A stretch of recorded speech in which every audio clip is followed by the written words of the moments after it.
Bali guys, tubeless yan guys, tubeless. Bali, nilagyan lang niya ng sealant sa loob. Ngayon, kung may butas yung gulong, yung sealant na inilagay guys, sisiksik yun sa loob ng mga butas. Baba, isa lang ang butas niya.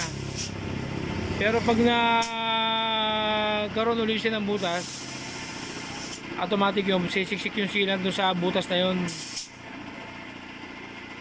Iba yung papasak, iba yung pasilant. Ibig sabihin, kung halimbawa ano na yung butas niya, okay na, nasara na, nagkabutas uli, automatic na yun, tatakip na siya doon, sisiksik siya doon, yun guys, ang ng vulcanizing guys. Bali guys, testingin ulit, lulubong ulit guys doon sa tubig. Hindi, may marking yan kung nasa yun. Ayan guys, doon sa tubig, testingin ulit guys. Okay. Ayun guys, pag kumulo yan guys, ayan guys, bigyan yan nakikita yun dyan guys kung papaikutin nyo yun dyan guys pag may bumula dyan guys. Ayan, siyempre may ilaw guys guys ayan yung marking niya yung kanina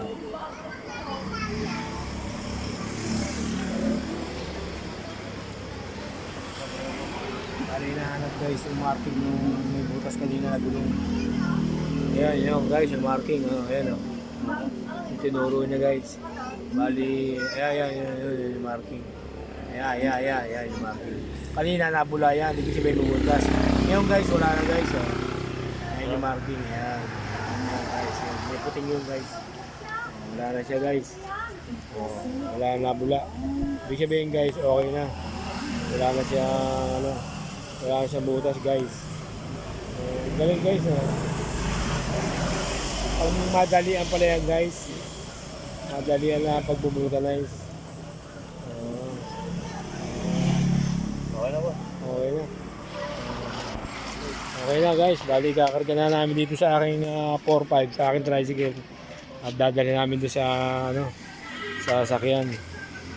Ayan guys, dito lang muna guys at pupunta kami doon sa sasakyan guys at kakalasin yung gulong. Reserva kasi yan guys, may butas sige guys, maraming salamat at pupunta kami doon.